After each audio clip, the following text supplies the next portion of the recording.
चढ़ती हुई बेल कैसी दीवानी होती है।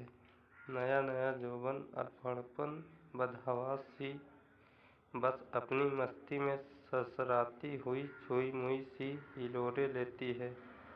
जिसका सहारा मिल गया उसी से लिपट जाती है। ऐसा ही तो नाव्या के साथ हो रहा था। अभी अभी जवानी की दहलीज पर कदम रखा था, मानो एक नशा सा चढ़ने लगा था, एक खुमारी सी। आईने में खुद को कई कई बार देखना, उभरते अंगों को देखकर मुस्कुराना और अकेले में उभारों को हल्के से छूना और मस्त हो जाना नहीं संभाल पा रही थी वह अपनी भावनाओं को। अब तो बस वह समा जाना चाहती थी किसी की मजबूत बाहों में, जहां उसके हर अंग पर पा सके वह किसी का चुम्बन और सेक्स की गहराई का मजा ले सके। नाव्या, या क्या तू हर समय आईने के सामने खड़ी रहती है? स्कूल नहीं जाना है क्या? इम्तहान सिर पर है।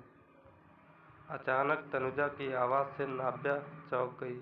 अरे मम्मी, जा रही हूँ ना, चोटी कर रही थी, नाव्या ने कहा और आईने में अपने उभारों को देखकर मुस्कुराती हुई यूनिफॉर्म की कमीज ठीक करने लगी।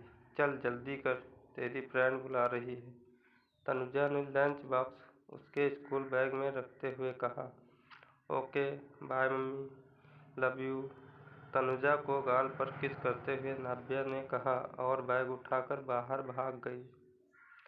यह लड़की भी ना घोड़े पर सवार रहती है, तनुजा बोली और काम में लग गई। वाह यार, आज तो तू झकास लग रही है, फेशियल किया है क्या? नाव्या की फ्रेंड सुहानी ने उसके दमकते हुए चेहरे को देखते हुए कहा। नहीं तो, यह तो नेचुरल ग्लो है, नाव्या ने इतराते हुए कहा। आज तो देखना कि विपुल सर तुझे ही ताड़ेंगे, नजरें नहीं हटेंगी उनकी तुझ पर से। क्या इरादा है नाव्या मैडम? सुहानी ने आंख मारते हुए कहा। अरे यार, अपने ऐसे नसीब कहाँ, मैं तो कब से उन्हें लाइन दे रही हूँ, लेकिन वे तो भाव ही नहीं देते। काश एक बार नजरें इनायत कर ले इस बंदी पर तो लाइफ बन जाए यार, नाव्या ने आह भरते हुए कहा और दोनों हंस पड़ी।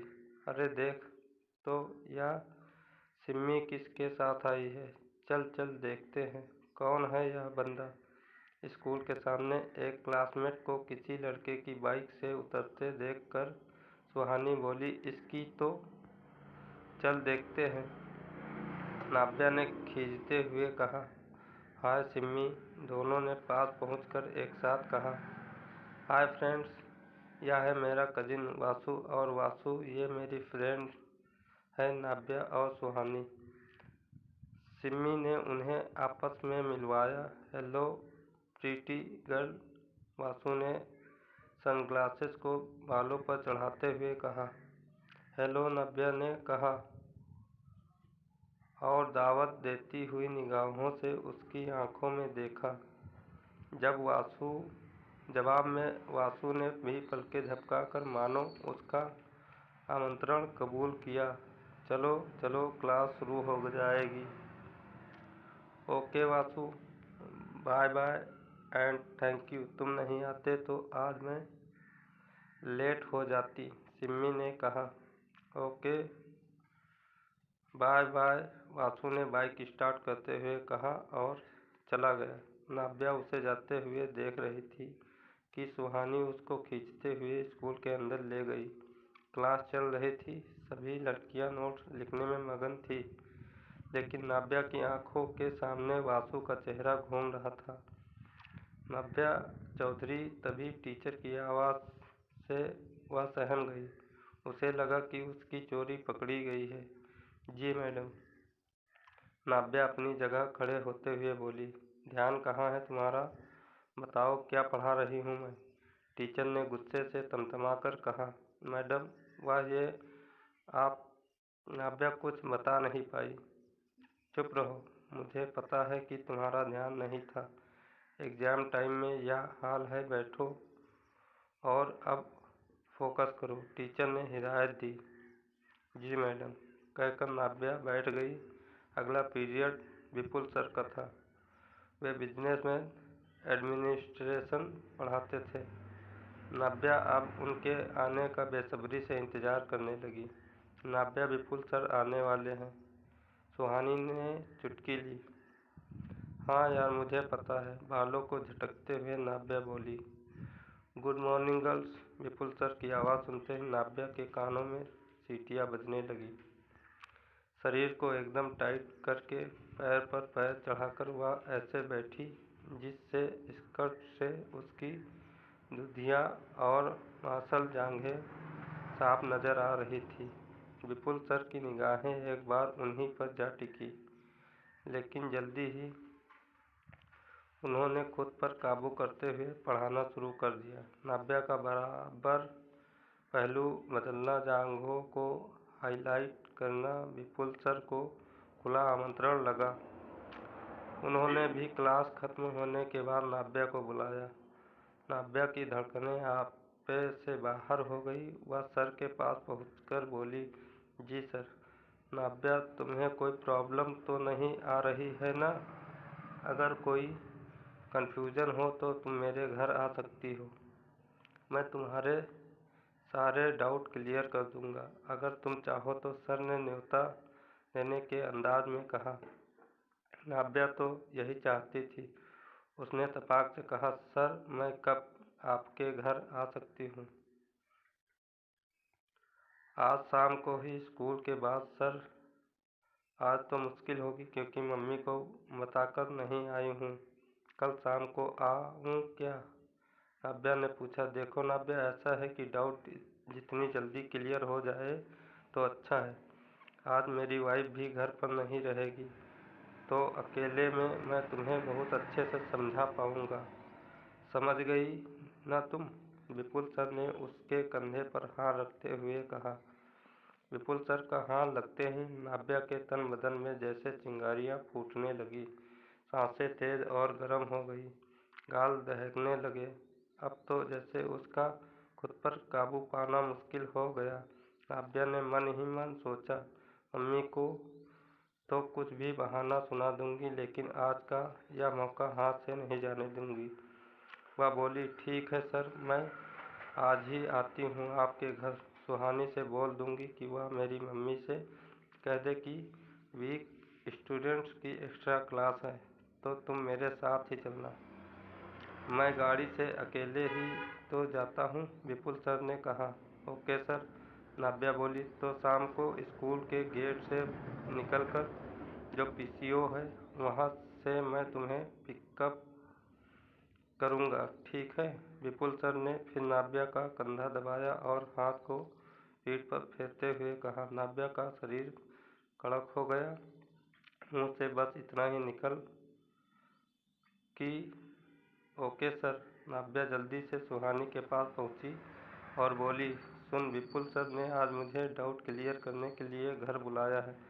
तुम मेरी मम्मी को बता देना कि वीक स्टूडेंट्स की एक्स्ट्रा क्लास है, तो मैं 2 घंटे लेट हो जाऊंगी। वाह रे नाव्या, तेरी तो लॉटरी लग गई। विपुल सर के घर डाउट क्लियर करने का मज़ा ही मज़ा। सुहानी ने नाव्या को छेड़ा। नाव्या ने भी उसे आंख मार दी। स्कूल के बाद नाव्या धड़कते दिल से गेट के बाहर निकली। कुछ दूर चलते पर ही विपुल सर की कार दिखाई दी। नाव्या कार के नज़दीक पहुंची तो सर ने आगे का गेट खोल दिया। नाव्या तुरंत गाड़ी में बैठ गई। तुम रिलैक्स हो ना नाव्या? विपुल सर ने पूछा। जी सर, नाव्या ने बैग पीछे रखते हुए कहा। सो स्वीट, विपुल सर ने कहा और उसकी जांघों को सहला दिया। नाव्या का शरीर कंपा गया। मैं तुम्हें बहुत दिनों से नोटिस कर रहा था, विपुल सर ने कहा।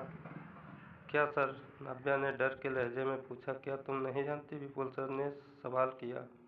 जी सर, आप मुझे बहुत अच्छे लगते हैं। नाव्या ने दिल खोला। अच्छा, कितना अच्छा लगता हूँ? विपुल सर ने बात को आगे बढ़ाया। सबसे अच्छे, इतने अच्छे कि ऐसा लगता है कि नाव्या ने बात अधूरी छोड़ दी।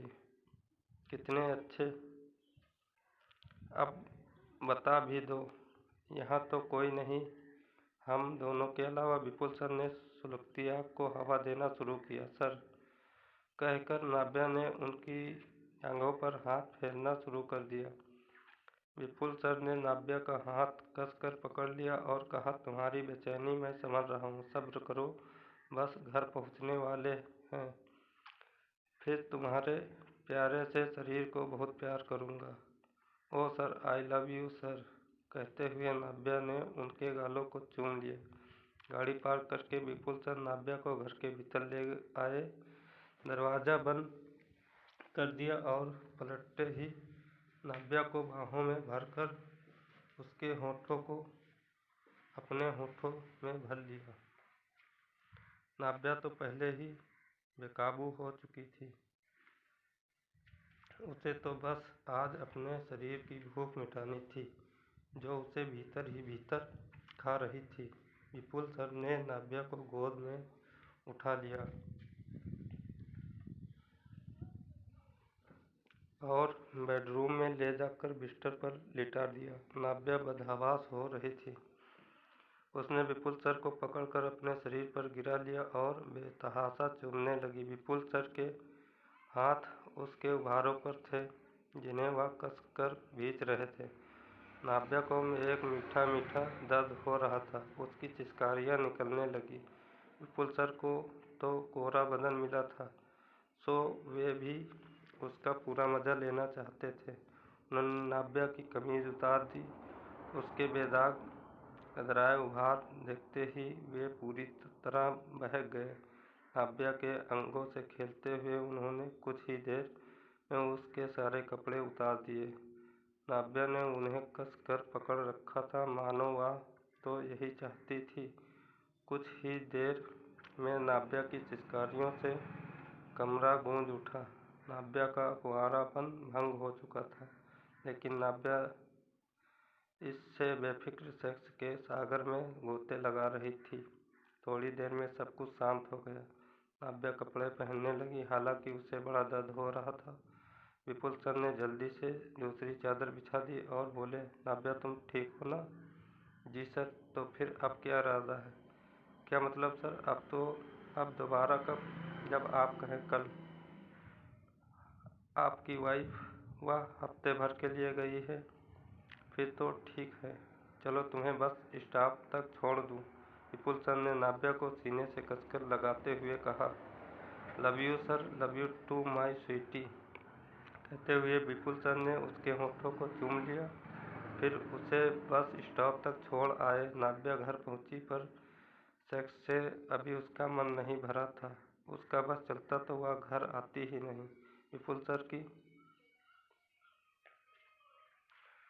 वाइफ के न होने का वह भरपूर फ़ायदा उठाना चाहती थी। बहुत थकी हुई लग रही थी। तो एक्स्ट्रा क्लास के बारे में तूने सुबह तो कुछ नहीं बताया था, मम्मी ने कहा।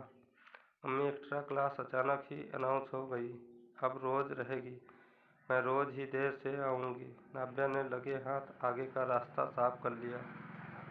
अगला पूरा हफ्ता नाव्या और विपुल सर ने सेक्स का भरपूर मज़ा लिया। नाव्या, कल मेरी वाइफ वापस आ रही है। ओह सर, फिर अब क्या होगा? क्या करेंगे? यही मैं भी सोच रहा हूँ सर, कोई रास्ता तो निकालना होगा। अब तो मैं जानता हूँ कि मेरी भी वही हालत है, तो फिर कुछ करिए ना। एक रास्ता है, अगर तुम तैयार हो जाओ तो। कौन सा रास्ता? मेरा एक दोस्त है, उसकी वाइफ डिलीवरी के लिए मायके गई हुई है। 1 महीने के लिए उसके घर इंतजाम हो सकता है। लेकिन लेकिन क्या सर? अब देखो नाव्या, हम किसी से मदद लेना चाहते हैं तो उसे कुछ देना भी होगा। क्या देना होगा? नाव्या ने बात समझते हुए कहा, कभी कभी वह भी तुम्हारे साथ। हाँ नो हाँ तो नो प्रॉब्लम सर, आपके साथ के लिए इतना सेक्रीफाइस तो कर ही सकती हूँ। तो फिर कल से ग्रीस के घर। Okay sir. दरअसल नाव्या को अब सेक्स का चस्का लग चुका था। उसे एक से ज़्यादा मर्दों से संबंध बनाने से कोई परहेज नहीं था। और इन शादीशुदा मर्दों का मुंह का जायका बदलने के लिए गरम और कम उम्र की चिड़िया मिल गई थी। अब तो नाव्या का हर रोज सेक्स करने का सिलसिला चल निकला। स्कूल से अब कॉलेज में आ रही थी, वह अपनी अदाओं से नित नए मुर्गे फंसाने का हुनर भी आ गया था। नाव्या सुनकर आज रोहित आ रहा है, उसकी मीटिंग है, यहाँ शायद 2-4 दिन रुके। रमा बोल रही थी कि वह होटल में रुक जाएगा, लेकिन मैंने कहा कि मौसी का घर होते हुए होटल में क्यों रुके, इसलिए मैंने उसे यही बुला लिया है। तू अपना कमरा उसे सोने के लिए दे देना, तो मेरे साथ सो जाना। पापा बैठक में सोफे पर सो जाएंगे, ठीक है ना? तनुजा ने नाव्या से कहा। अरे यार मम्मी, आप भी ना, क्या आप भी मौसेरा भाई है? वह तेरा 1-2 दिन एडजस्ट नहीं कर सकती क्या? ठीक है बाबा, कर लूँगी एडजस्ट। अगले दिन सुबह ही रोहित आ गया। काफ़ी समय के बाद नाव्या और रोहित मिले थे। और कैसी है रे तू छुटकी? रोहित ने हंसते हुए कहा। अब मैं छुटकी कहूँ, मुझे कितनी बड़ी हो गई। नाव्या ने तनते हुए कहा। हाँ वह तो है, रोहित ने उसके शरीर पर निगाह डालते हुए कहा। उसकी नज़रें नाव्या के अंगों के उतार चढ़ाव से हटने को राजी नहीं था। बड़ी मुश्किल से खुद पर काबू करते हुए वह बोला, और बताओ आजकल क्या चल रहा है? सब एकदम बढ़िया चल रहा है। तुम सुनाओ, कैसी मीटिंग है तुम्हारी? नाव्या ने हिलते हुए कहा। ऑफिशियल है, खाली समय में तुम जबलपुर घुमा देना। घुमाओगी या नहीं? रोहित ने नाव्या की आंखों में गहरे झांकते हुए कहा। बिल्कुल घुमाएंगे। जबलपुर, बदले में क्या दोगे? नाव्या ने पूछा। क्या चाहिए बोलो, तो जो बोलोगी मिल जाएगा। आंखों रोहित ने आंख मारते हुए कहा। अरे क्या लेने देने की बात हो रही है? चल बेटा रोहित, फ्रेश हो ले, मैं नाश्ता लगाती हूँ। नाव्या, जरा रोहित को अपना रूम दिखा दो, तनुजा ने आकर कहा। ओके मम्मी, चलो रोहित, आज से मेरा रूम तुम्हारा है, ऐश करो, नाव्या ने हंसते हुए कहा और रोहित को अपने कमरे तक ले आई। Welcome in my room, thanks dear, कहकर रोहित ने शेक हैंड की मुद्रा में हाथ बढ़ाया। मोस्ट वेलकम कहकर नाव्या ने अपना हाथ उसके हाथ में दे दिया, जिसे रोहित ने चूम लिया। नाव्या ने मुस्कुराते हुए उसकी इस हरकत का स्वागत किया। नाव्या रोहित के इरादे समझ चुकी थी। उसके लिए तो यह एक बेहतरीन मौका था। घर में ही रात को रंगीन बनाने का रोहित नाश्ता करके मीटिंग अटेंड करने चला गया। नाव्या भी कॉलेज चली गई। या उसका बीए का दूसरा साल था, जहाँ उसकी खुली जिंदगी जीने की चाहत को पंख मिल चुके थे। सेक्स संबंध, अय्याशी, अमीर मर्दों से महंगे गिफ्ट लेना, सब कुछ बड़े मज़े से चल रहा था। शाम को रोहित घर पहुंचा। उसके दिमाग में भी कुछ चल रहा था। नाव्या मौसेरी बहन थी, लेकिन उसकी दावत देती आंखों ने रोहित का विवेक खत्म कर दिया था। उसे तो बस नाव्या का भरा हुआ कसा तन चुंबक की तरह खींच रहा था। बेटा कैसी रही तुम्हारी मीटिंग? तनुजा ने पूछा। बढ़िया रही मौसी, रोहित बोलो। चलो हाथ मुंह धोकर रिलैक्स हो जाओ, तनुजा ने कहा। जी मौसी, नाव्या कहाँ है? रोहित ने पूछा। वह फ्रेंड की बर्थडे पार्टी में गई है, आती ही होगी, तनुजा ने बताया। ओके मौसी, मैं फ्रेश होकर आता हूँ, कहकर रोहित कमरे में चला गया। थोड़ी ही देर में नाव्या भी आ गई। और जनाब, कैसी रही आपकी आज की मीटिंग? बढ़िया रही, तुम्हें बहुत ज़्यादा मिस कर रहा था मुझे। वाह, हाँ ना, हाँ नाव्या, मैं तुम्हें बहुत मिस कर रहा था। क्या जादू है तुम में, जो जब से देखा है बस। बस क्या, नाव्या इतराते हुए बोली। तुम रात में कहाँ सोओगी? मम्मी के पास। यहीं आ जाना, कुछ देर बातें करेंगे। बातें? और भी बहुत कुछ। आओगी ना? आऊँगी, चलो अब डिनर कर लो मम्मी बुला रही है। खाने की टेबल पर रोहित और नाव्या की आंखों आंखों में बातें हो रही थी। तनुजा और नाव्या के पास पापा सुकेश इन सब बातों से अनजान खाना खा रहे थे। रात को नाव्या मम्मी पापा के सो जाने का इंतजार करने लगी।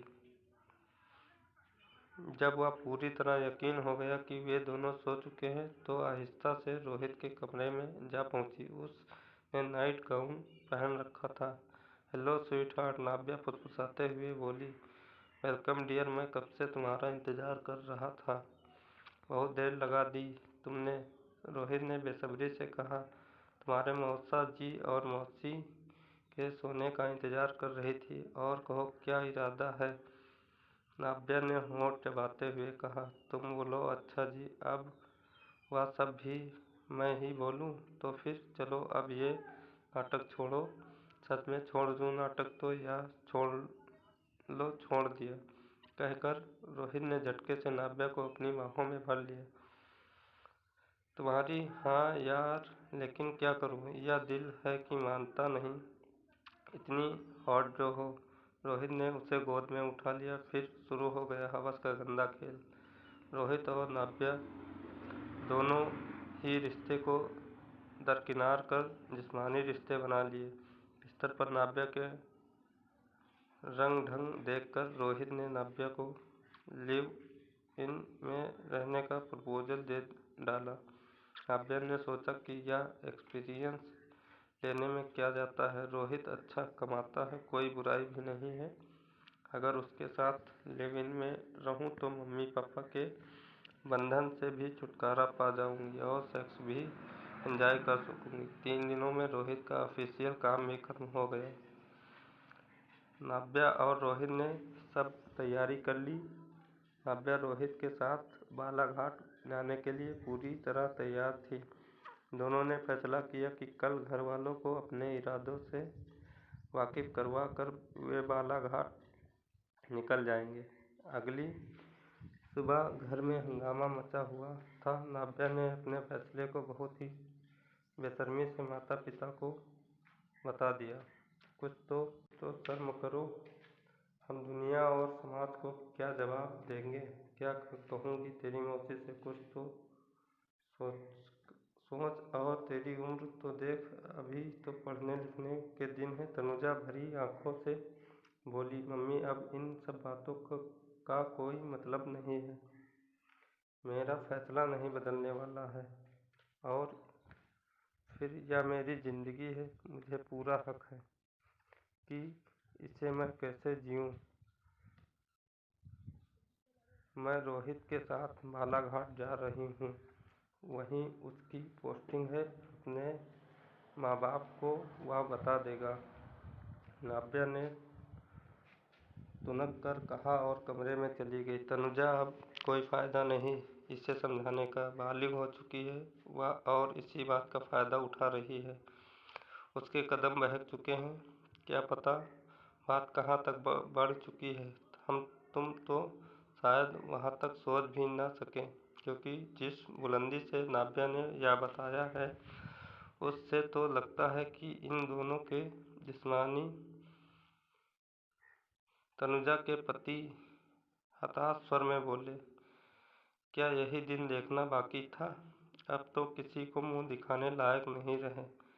क्या इसी दिन के लिए नाजों से पाला था, इसको इतनी आज़ादी दी थी, या कहाँ की हवा लग गई इसे कि आंखों की शर्म तक खत्म हो गई। और रोहित, वह भी, अरे अब उसे क्या कहें जब अपना सिक्का ही खोटा निकला। तनुजा लगातार रोते हुए बोली। नाव्या और रोहित परिवार व समाज के गाल पर तमाचा मार कर चले गए। पीछे रह गए 2 परिवार और शर्मसार माता पिता। सेक्स और अय्याशी की चाहत में बच्चों ने घर वालों को एक ऐसा नसूर दे दिया जो हर पल कसकता रहेगा।